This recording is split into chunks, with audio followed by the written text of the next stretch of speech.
5 most disturbing Craigslist ads. Let's run it. The ad read, caretaker position for farm, Southern Ohio. Simply watch over a 688-acre patch of hilly farmland and feed a few cows.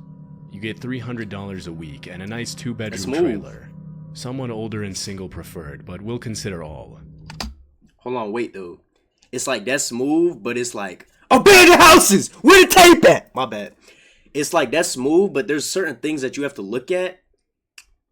I don't like how I get why they're preferring someone older and single, but it's like older and single.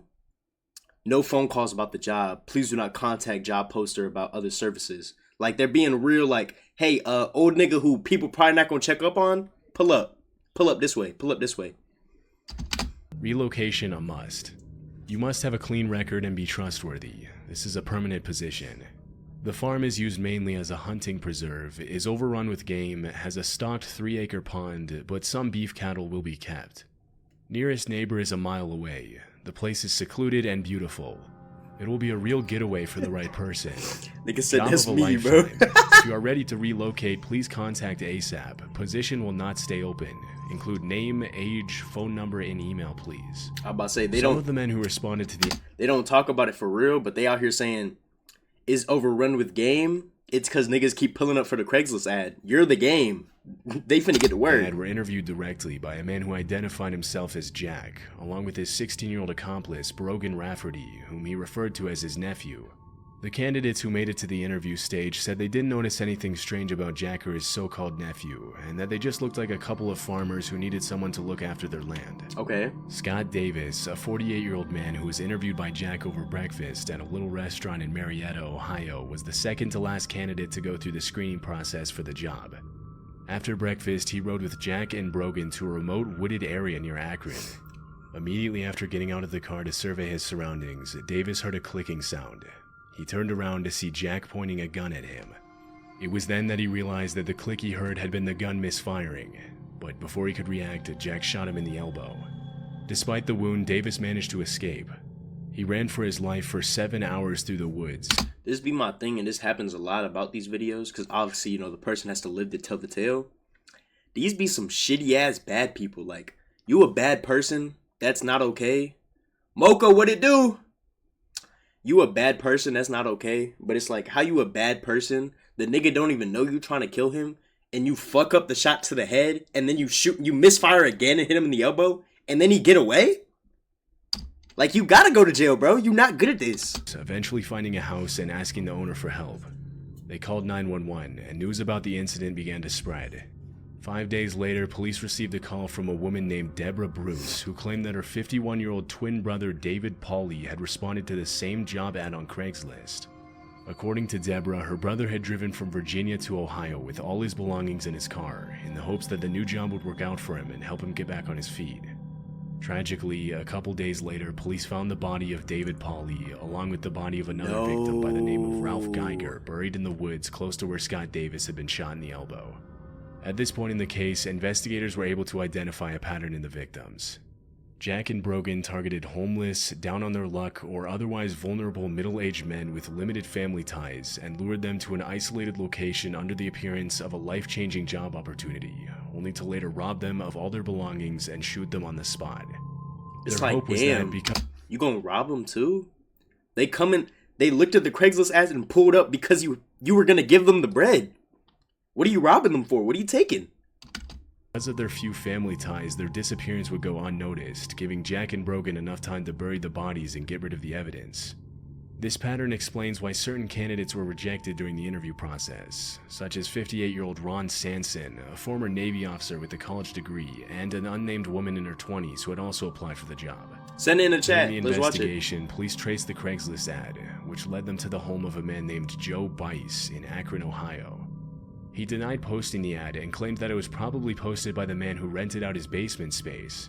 When police asked Joe Bice for the name of his tenant, he responded that he only knew him as Dutch. Investigators were able to track Dutch down thanks to a phone call that he made to Joe Bice, unaware that his landlord had been in contact. Letting someone rent your basement, you don't even know their name. Like, they just say, yo, I'm Dutch, bro. Like, you ain't asked for no, like, ID, no full name. Like, you just said, I mean, shit, he got paid. I mean, hey, he got the bread, so I mean, why not? On November 16, 2011, police arrested Dutch and identified him as 52-year-old Richard Beasley. Scott Davis immediately confirmed that this was the same man who had interviewed him at the restaurant and shot him in the woods. Apparently, Richard Beasley had fled from the police and used different identities to avoid being detected, even using the names of some of his victims. Wow. Around that time, police also arrested Brogan Rafferty, Richard Beasley's teenage accomplice.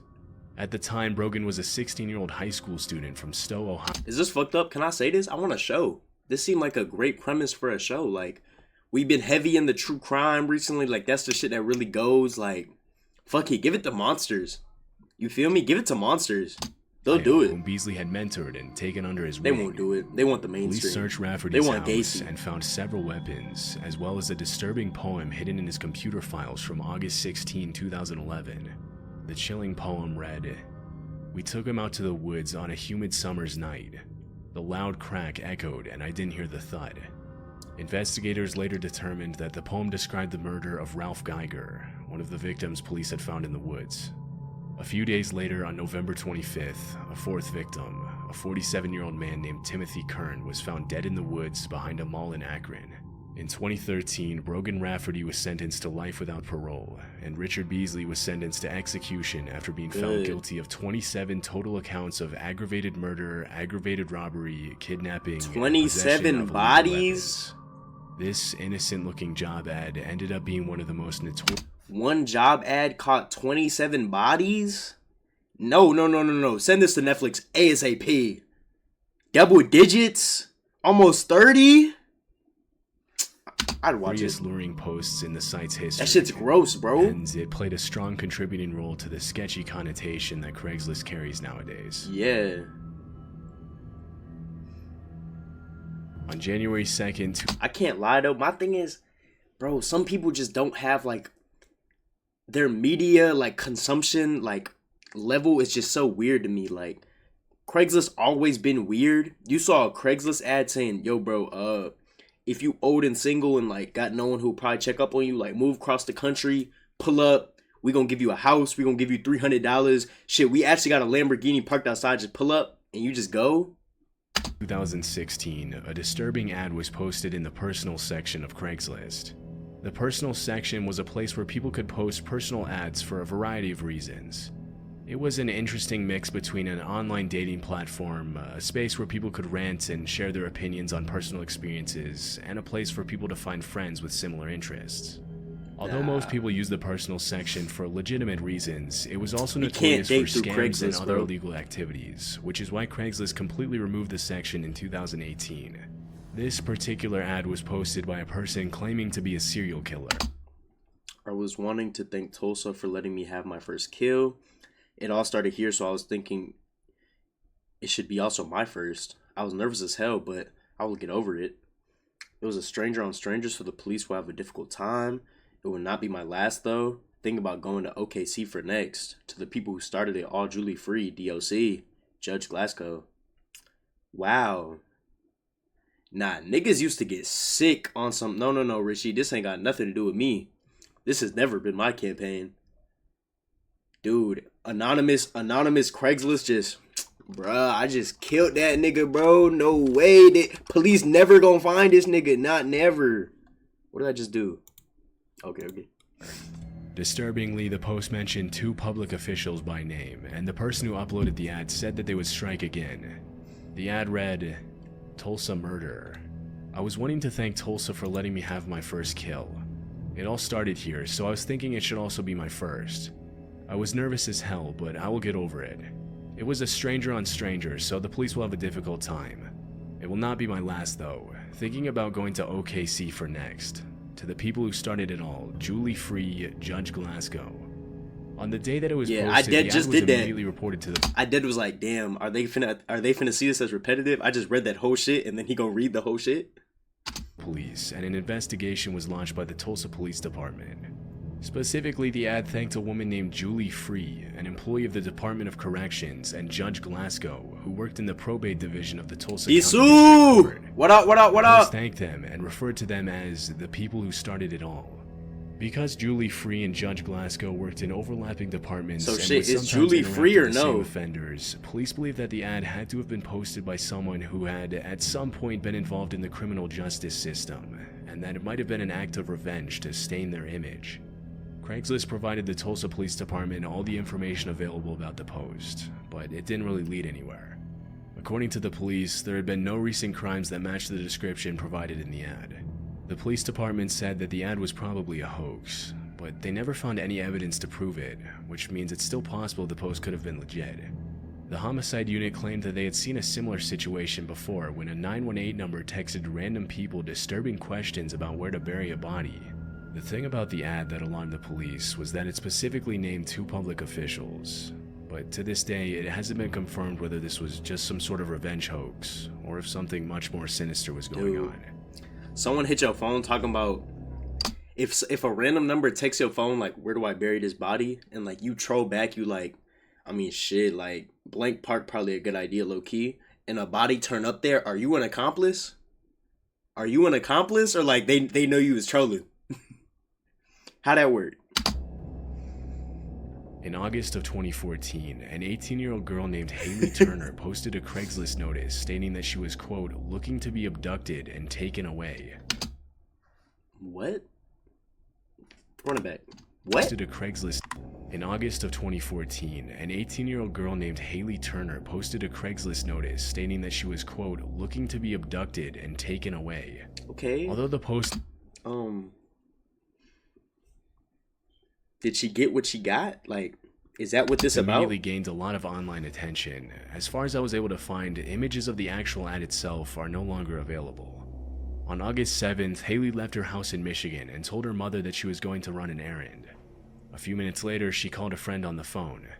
During the conversation, she mentioned to her friend that she had noticed a man lying in the ditch in the middle of the road, and that she was going to get out of her car to see if he was okay. A few seconds later, Haley uttered the words, "He has a gun," and the phone was suddenly disconnected. Terrified, the friend immediately called Haley's father, who drove to the area just north of Ohio in Bedford Township and found his daughter's car running in the road, but Haley was nowhere to be found. Haley was immediately survival reported instincts as a of a missing person, mole and rat, an investigation was launched to find her. Strangely, police found that at 10:06 p.m. on August 7th, Haley had rented the DVDs for 2 movies from a family video store a few miles from Toledo, Ohio. The phone call was... Oh shit. Small little cameo for y'all, just in case y'all ain't know. Had taken place a few minutes after that. 16 hours after her disappearance, a local resident found Haley standing at a random corner holding a puppy. Kayak, welcome in. Near Detroit. Although she was completely unscathed, she claimed that she had been abducted at gunpoint the night before and that she had jumped from a moving vehicle to escape her captor. The whole story didn't really seem to add up, and police had a hard time believing her. Okay, so the video footage from the DVD store where she was last seen. So. Josiah, welcome in. What it do? So. She posts the ad saying, "Man, I wish I could get abducted." And then she get abducted. And then it's like, listen, I get that's the crime. She not supposed to get that, but I'm just a little confused. Didn't show anything I'm confused. Suspicious, and there were no signs on her body suggesting that she had been attacked. After hours of questioning, Haley Turner eventually confessed and pleaded guilty to causing a false police report to be filed. She was sentenced to 3 years probation and 1 month of community service, and was fined $15,000 to reimburse the sheriff's office for the 16-hour search. Damn. Although her motives for faking her own abduction were never revealed, her mother mentioned that it had been an emotionally difficult year for her daughter, and that although she didn't justify her behavior, she interpreted the fake abduction as a cry for help. Some of Haley's other strange Craigslist posts indicated that she had a tendency to seek attention online, but these posts have since been deleted and are no longer publicly available. Yeah. Disturbingly, police revealed that one man did actually respond to the ad, but Haley decided to fake her disappearance by herself instead of communicating with him. Because I'm about to say, he was going to do the disappearance for real. He was willing to carry out the abduction of an 18-year-old girl for money is pretty concerning. And what makes this even creepier is that the man who responded to Haley's ad asking to be abducted was never found by police. Nah, he get down. On the dark web, he gets down. He don't play. She was trying to run that like Scream 4 method. You know, like, oh my gosh, I went through this dark crazy thing. Oh my gosh. Like, you gotta fuck with me now. Like, that's where her campaign was. This creepy post was uploaded to Craigslist on July 21st, 2009 by a man claiming to be a Baltimore area homeowner. The ad pretty much speaks for itself, and it reads, "By now you've probably heard of the Glen Burney family that stored their 83-year-old grandmother's dead body in a freezer. What? It turns out that no law was broken. Yep, dumping What? a body is legal around here. Healthcare workers and other professionals are required to report deaths, but ordinary citizens are not. And apparently no state law prohibits the burial or storage of a body on private property. I'm a laid-off Baltimore area homeowner. After 10 months of unemployment and the future looking even more grim, I'm willing to consider allowing my backyard to be used for body dumping. Call it a private burial if you prefer. I could See this, who was the nigga who was digging up grave sites and getting to work? It was Ed Gein, right? This Ed Gein writing the ad, he like, hey y'all, if y'all want to, like, you could dump all your dead bodies in my backyard. Like, I don't even care. Like, that's fine. That's totally fine. I'm on to you, kid. probably take a half dozen bodies without arousing the attention of neighbors. It wouldn't hurt to have one under the garden too. Me, a discreet Baltimore County homeowner with a half-acre of easily tillable property on a quiet dead-end street. You, an individual, not a healthcare worker or other professional required to report a death, with the awkward inconvenience of disposing of a deceased relative, friend, colleague, or acquaintance. Wow. You must provide your own trash bags, tarp, quicklime, shovel, etc. I might be available to hold a flashlight, but I won't do any heavy lifting. Accidental deaths or natural causes only. I'm not getting involved in any shenanigans with Omar wannabes. I will not be a participant in or any accessory to any sort of crime. See, you gonna say that, but you gonna be a couple crimes. Nigga gonna put with a dead body, gonna be like, yeah, nah, my girlfriend, like, she was cheating on me and then she just fell down the stairs, so like, I'm just trying to bury her here. And then you just gonna turn and be like, so wait, why she got like a hella butcher marks and gunshot marks? And you just gonna be like, shit, I don't know, like, she fell down the stairs, it was an accident, so like, we could bury her back here, we ain't even gotta tell nobody. That's what you gonna deal with. I don't know what you thought.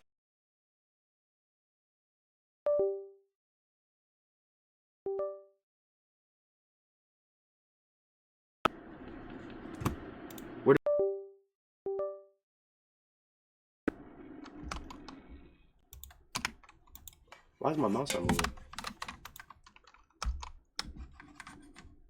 This is a limited time offer. Act now before the state legislature changes the law.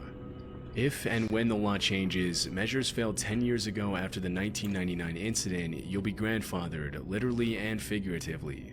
Price is negotiable. Serious inquiries only. The post itself is off-putting enough, but the context behind the ad is even more disturbing. The links in the ad are both broken, but using the Wayback Machine, I don't know what just happened. I really don't. Version of the website, Welcome to Baltimore Hun, which appears to be a sort of online guide for users to upload news and posts about their experience living in Baltimore. The link in the Craigslist ad leads to a blog post written by a man named Gnome Sane.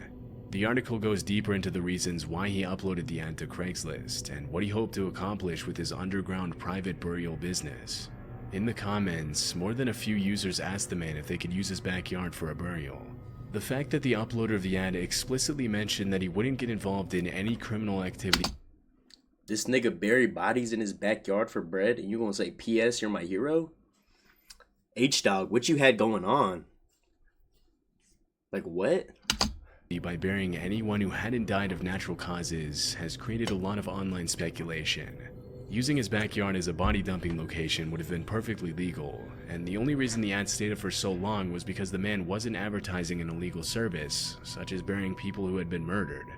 This has made some people think that the only reason why he mentioned that he wouldn't get involved with any crimes in the first place was so that he could keep his ad up on the site, all while responding to emails and getting involved in much more shady body dumping business behind the scenes. What the hell? Or welcome in. The case. Despite the disturbing nature of the ad, the claims Gnome Sane made in the Craigslist ad are true. In 2009, it was legal for ordinary citizens to abstain from reporting a death and dump a body in Maryland, and the incident that he makes reference to in the ad really did happen. In 2009, police were called to an apartment in Glen Burney, Maryland, because the body of 83-year-old Doris Lee Cook was in the freezer. Police were told that the grandmother had died several weeks ago in the apartment she shared with her family, and because they had no money for a proper burial, they stored her body in the freezer for 2 weeks. The other incident that the ad mentions happened in 1999 and involved a 25-year-old father named Richard Marshall who buried his 4-year-old daughter in a garbage bag in the woods in Severn, Maryland. The little girl had passed away in an accident 8 months earlier, and because no law was broken, Richard Marshall was only charged for littering. Since then, he was charged for littering for burying a 4-year-old? What kind of, like, y'all don't think... Y'all see shit like this and you're not like, damn, we need to change the laws? Like, nobody give a fuck? And second, so, like, if he didn't bury his daughter, where the hell was he keeping a decomposing body for 8 months? I'm very confused. Several measures have been proposed to make body dumping illegal in Maryland. Thank you. Way to take initiative. In 2007, a 49-year-old woman from Michigan named Anne... She did it. On a high note, she looked like my... I'm not even gonna... That might be disrespectful. Let me not even talk about my old teacher like that. Although the ad has been deleted, just know I didn't fuck with you, Miss School. I didn't. Due to the sensitive nature of the incident, the 3 people who responded to the ad claimed that it looked like a job posting for a freelance writing gig. Disturbingly, as soon as the 3 people responded to the ad, they were emailed directly by Anne Marie Linscott, who explained that she was actually looking for a, quote, silent assassin for an eradication task. I stopped. Did that not count for something? That she was offering $5,000 to anyone who would eliminate a 56-year-old California woman named Carol, the wife of a man named Dwayne, who Linscott was having an affair with. Oh. According to police reports, Anne Marie and Dwayne had met in an online college course in 2005. That same year, they met in person and began their affair when Dwayne traveled to Nevada for a conference. 2 years later, Anne Marie visited Dwayne in California, after which she started making plans to move to the West Coast. You gotta raise the price for that. That's when she posted the murder for hire ad on Craigslist. After the candidates all reported the ad to the police, investigators tracked down Anne Marie Linscott and arrested her for using the internet to solicit murder. Police later found that she had also planted an explosive outside of Carol's bedroom. Okay, it's like one thing she's so bad for, obviously going on the internet and trying to hire a fucking, silent assassin. But 5K, like, 5K that's what it take to get it done? I'm not committing murder for 5K. I'm not committing murder at all. But I'm not committing murder for 5K. Like, what? In California, but because it didn't go off, she wasn't charged for it. After the incident, Carol left her family and career for 3 months and had to be hospitalized for stress. According to Linscott's friends and family, this wasn't the first time that Anne Marie became obsessed with a romantic interest. In 1997, she fell in love with a coworker who had to get a restraining order after she began stalking him. Anne Marie's lawyer explained that she suffered from borderline personality disorder and severe attachment issues, but that didn't stop the court from sentencing her to 12.5 years in prison in 2009. After serving her 12.5-year sentence, Anne Marie Linscott was only recently released from prison. My thing is, like, I know this is probably like a dumb way to think about it, but when people have the intention to kill somebody, that like they're so locked in. She was gonna pay 5 bands for somebody to die. I just feel like, I get she shouldn't get life because no one actually died, but I feel like it should be a little bit closer to life. Like, I don't know, like, somebody would have died had, things not unfolded how they unfolded. You feel me? So I don't like how just because it didn't actually happen, she only get 13 when it's like, on her side, she was ready. She said, I want that person dead. Here's the bread for it. Get to work. I've been saving for this. She's been putting bread away for the last 10 paychecks to kill that person. And it's like, they good because the death didn't actually happen?